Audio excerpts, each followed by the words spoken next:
स्वागत है बच्चों फिजिक्स इट्स इजी में। और हम बात कर रहे हैं कक्षा 12 के अध्याय 9 किरण प्रकाशिकी पर। आज से हम इस टॉपिक पर बात करने वाले हैं। सबसे पहले हम बात करेंगे कि किरण प्रकाशिकी होती क्या है, उसके बाद में बात करेंगे इसके प्रारंभिक ज्ञान पर, और उसके बाद में फिर जो हमारा 12th का सिलेबस है जिसमें गोलीय दर्पण से संबंधित बातें होगी तो उस पर आएंगे। आगे आने वाले वीडियोस के अंदर हम इस पूरे चैप्टर को पॉइंट टू पॉइंट कवर करने वाले हैं। तो आइए अपनी बात को शुरू करते हैं कि सबसे पहले हम समझ लें कि किरण प्रकाशिकी होती क्या है। जैसा कि हम जानते हैं कि भौतिकी के अंदर हम विभिन्न प्रकार की ऊर्जाओं के बारे में बात करते हैं। प्रकाश भी एक प्रकार की ऊर्जा है। प्रकाश जब एक सरल रेखा में गमन करता है तो हम उसे एक किरण के रूप में कंसीडर करते हैं, मान लेते हैं कि प्रकाश का गमन एक किरण के रूप में हो रहा है। तो प्रकाश ऊर्जा के इस गमन से संबंधित विभिन्न घटनाओं के बारे में इस अध्याय के अंदर बात किया जाएगा। तो परिभाषा कह सकते हैं कि भौतिकी की वह शाखा जिसके अंदर प्रकाश ऊर्जा संबंधी जानकारियों पर अध्ययन किया जाता है उसे हम किरण प्रकाशिकी कहते हैं। तो आइए अपनी बात को शुरू करते हैं। आपने पिछली कक्षाओं में पढ़ा है, प्रकाश के परावर्तन के बारे में पढ़ा है, कुछ अपवर्तन के बारे में पढ़ा है, समतल दर्पण के बारे में पढ़ा है, प्रतिबिंब रचना के बारे में पढ़ा है, उसके बाद में लेंस के बारे में पढ़ा है। दो प्रकार के लेंस होते हैं। ये सब चीज़ें थोड़ी थोड़ी पढ़ी है आपने एक विज्ञान के दृष्टि से। पर अब इस अध्याय में हम जब बात करेंगे तो यहाँ पर थोड़ी सी बात विस्तृत रूप में होगी। तो आइए सबसे पहले तो हम लोग बात कर लेते हैं कुछ प्रारंभिक ज्ञान को लेकर, उसके बाद में फिर अपने टॉपिक पर आते हैं। तो प्रकाश की जिन घटनाओं के बारे में हमें प्रमुखता से बात करनी है उसमें परावर्तन के बारे में बात होगी।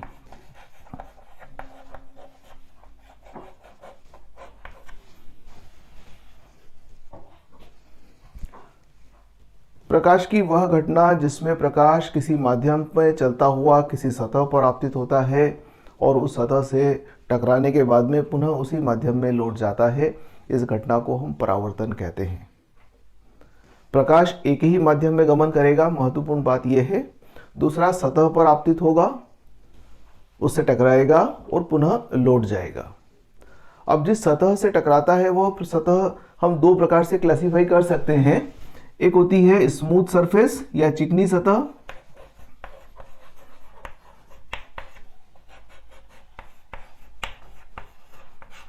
और दूसरी होती है रफ सरफेस या खुरदरी सतह।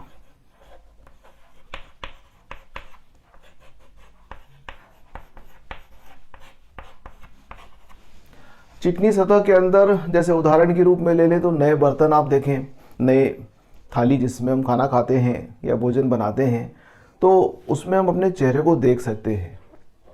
या फिर आप दर्पण की बात करें जिसमें हम अपना चेहरा देख सकते हैं। पानी की सतह पर भी हमें प्रतिबिंब दिखाई देते हैं। कई बार ऐसा होता है कि नए मकान में जो फर्श लगा होता है वो बिल्कुल स्मूथ चिकना फर्श होता है और उसमें भी हमें प्रतिबिंब दिखाई देते हैं। जितनी भी चिकनी सतह होती है उससे होने वाले परावर्तन को नियमित परावर्तन कहते हैं।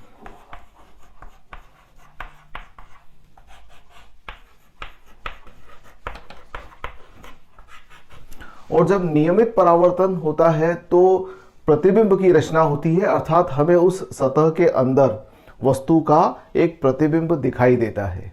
तो जब कभी हमें प्रतिबिंब दिखाई देगा तो आप मानकर चलिए कि वह नियमित परावर्तन के अंतर्गत आ रहा है और यह समस्त चिकनी सतह के साथ में घटित होता है। तो जब सतह चिकनी होती है तो हमें प्रतिबिंब बनते हैं और वहां पर नियमित इस प्रकार के परावर्तन को नियमित परावर्तन कहते हैं। दूसरा खुरदरी सतह अगर है तो वहां होने वाले परावर्तन को अनियमित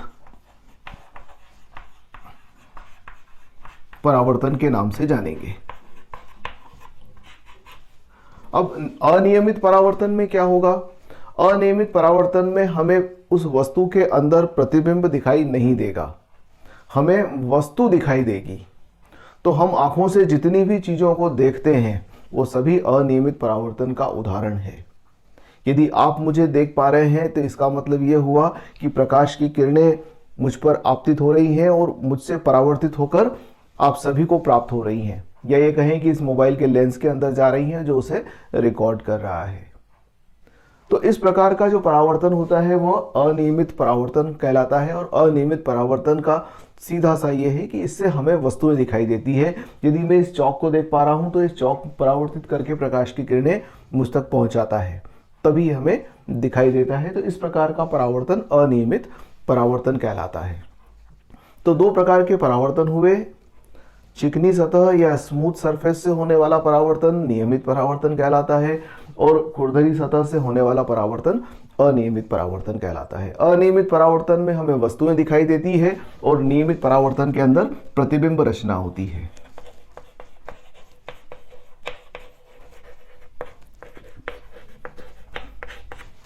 और यहां पर वस्तु स्वयं दिखाई देगी।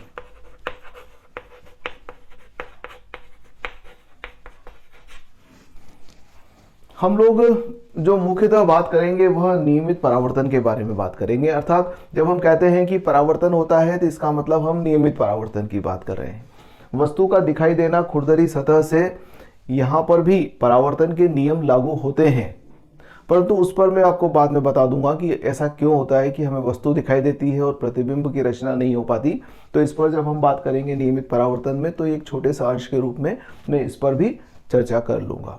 पर मुख्यतः हमें जो बात करना है वह नियमित परावर्तन के बारे में बात करना है।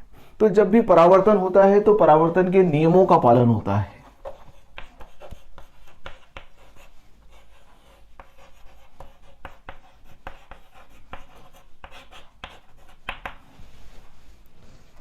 सामान्यतः हम परावर्तन के दो नियम कहते हैं। नंबर एक कि आपतित किरण तथा परावर्तित किरण और अभिलंब तीनों एक ही तल में पाए जाते हैं। आइए एक चित्र के माध्यम से हम इसे समझ लेते हैं कि परावर्तन की घटना कैसे होती है। तो परावर्तन की घटना के लिए हमें एक सरफेस की आवश्यकता होती है। तो जैसा कि हम जानते हैं कि नियमित परावर्तन में चिकनी सतह चाहिए, तो एक पॉलिश युक्त सतह है। इस सतह के ऊपर यह प्रकाश की किरण आपतित हुई, तो इस आने वाली किरण को आपतित किरण कहते हैं। इस बिंदु को आपतन बिंदु कहते हैं। और इस बिंदु पर सतह पर यदि हम 90 का कोण बनाती हुई एक लाइन बना दें तो इसे अभिलंब कहेंगे। आपतित किरण और अभिलंब के बीच बनने वाले कोण को आपतन का कोण कहेंगे। और यह प्रकाश की किरण परावर्तित होने के बाद में इस दिशा में लौट जाएगी। तो यह हुई आपतित किरण, यह हुई परावर्तित किरण, यह हुआ अभिलंब, और इस बिंदु को कहेंगे आपतन बिंदु। अभिलंब तथा आपतित किरण के मध्य बनने वाले कोण को आपतन कोण कहेंगे। अभिलंब तथा परावर्तित किरण के मध्य बनने वाले कोण को परावर्तन का कोण कहते हैं। तो पहला नियम यह कहता है कि आपतित किरण, अभिलंब तथा परावर्तित किरण तीनों एक ही तल में पाए जाते हैं। आप इसे समझ लें कि एक ही तल से क्या तात्पर्य है। यहां ध्यान दीजिएगा कि यदि प्रकाश की किरण ऐसे आ रही है तो वो इस प्रकार से चली जाएगी, अर्थात ये एक तल हुआ जैसा कि बोर्ड पर दिखाई दे रहा है। क्या मैं ये कह सकता हूं कि प्रकाश की किरण इधर से आएगी और इधर चली जाएगी, या प्रकाश की किरण ऐसे आई और ऐसे चली गई? तो ये तल नहीं बना रहा है। एक्चुअली क्या है कि यदि प्रकाश की किरण ऐसे आई और ऐसे चली गई तो ये एक तल में स्थित हो गया। पर यदि हम कह रहे हैं कि प्रकाश की किरण ऐसे आई और ऐसे चली गई तो ये तो एक आकाश हो गया, त्रिविमीय स्थिति हो गई। तो ऐसा नहीं होगा। परावर्तित किरण और आपतित किरण और अभिलंब तीनों एक ही तल में रहेंगे। इसको बहुत आसानी से समझ सकते हैं हम कि एक रबर का बॉल लें और फर्श पर उसे फेंकें, कुछ कोण बनाते हुए इस प्रकार से, जैसे मैं हाथ को गति करवा रहा हूं। तो जब इस दिशा में वह गति करेगा और फर्श पर जाकर टकराएगा तो परावर्तित होकर इस प्रकार से आगे की ओर निकलेगा। कभी भी बॉल ऐसे टकराकर ऐसे नहीं जाएगा। यदि फर्श चिकना है तो बॉल ऐसे टकराकर ऐसे ही जाएगा, ऐसे टकराकर ऐसे या ऐसे नहीं जाएगा। क्यों? क्योंकि वहां पर इस नियम का वायलेंस होता है, उल्लंघन होता है। तो परावर्तन का पहला नियम कहता है कि आपतित किरण, अभिलंब तथा परावर्तित किरण तीनों एक ही तल में पाए जाते हैं। और दूसरा नियम कहता है कि आपतन का कोण सदैव परावर्तन के कोण के बराबर होता है, अर्थात ये दोनों कोण आपस में बराबर होंगे। तो ये दो नियम है परावर्तन के जिनका हमेशा पालन होता है, चाहे नियमित परावर्तन हो चाहे अनियमित परावर्तन हो, दोनों में पालन होता है। तो इन दोनों नियमों की सहायता से ही हम प्रतिबिंब की रचना भी कर सकते हैं और वस्तु को भी देख सकते हैं। तो ये दोनों हो गए परावर्तन के नियम। अब इसमें एक चीज जो आपको नजर आ रही है वो ये है परावर्तक सतह। तो ये जो परावर्तक सतह है इसको भी हम क्लासिफाई करते हैं। तो परावर्तक सतह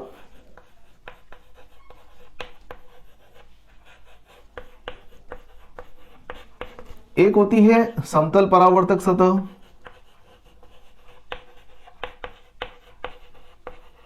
जैसा कि हम साधारण दर्पण के अंदर अपना चेहरा देखते हैं तो वो जो सतह होती है वो कैसी सतह होती है, समतल परावर्तक सतह होती है। दूसरे प्रकार की सतह होती है गोलीय सतह, गोलीय परावर्तक सतह। तो समतल सतह से परावर्तन पिछली कक्षाओं में आप पढ़ चुके हैं, जैसा कि इस चित्र में भी आपको दिखाई दे रहा है। हमारी यहाँ जो बात शुरू होगी वो गोलीय सतह से परावर्तन से प्रारंभ होगी। तो गोलीय सतह को फर्दर क्लासिफाई किया जाता है दो भागों में। एक होती है उत्तल गोलीय सतह और दूसरी होती है अवतल सतह।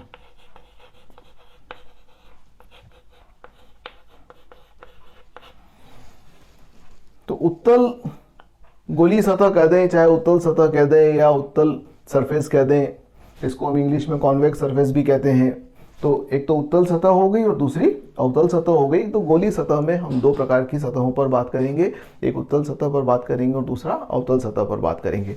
तो उत्तल सतह से किस प्रकार से परावर्तन होता है, अवतल सतह से किस प्रकार से परावर्तन होता है, और परावर्तन जो होगा वो हमेशा परावर्तन के नियमों का पालन करते ही होगा। अब आइए अपन बात कर लेते हैं कि खुरदरी सतह पर वस्तु दिखाई देती है, प्रतिबिंब क्यों दिखाई नहीं देता। तो ध्यान दीजिएगा कि यदि समतल सतह है तो उसके जो अभिलंब होंगे वो किसी भी बिंदु पर आप बनाओगे तो वो एक दूसरे के समानांतर होंगे। ये बात आपको समझ में आ रही होगी। जैसे कल्पना कीजिए कि एक समतल सतह है और यहाँ पर हम अभिलंब बनाएंगे तो यहाँ पर अभिलंब ऐसे बनेगा, यहाँ पर अभिलंब ऐसे बनेगा, यहाँ पर अभिलंब ऐसे बनेगा। तो ये तीनों अभिलंब समानांतर होंगे। पर कल्पना कीजिए कि सतह खुरदरी सतह है, उभार है, कहीं गड्ढा है, कहीं उभार है, गड्ढा है और अनियमित है। तो अगर यहाँ इस तरीके से सतह है तो यहाँ पर अभिलंब ऐसे बनेगा, यहाँ पर अभिलंब ऐसे बनेगा, यहाँ पर अभिलंब ऐसे बनेगा, यहाँ पर अभिलंब ऐसे बनेगा। तो अभिलंब अलग अलग हो जाएंगे खुरदरी सतह के लिए।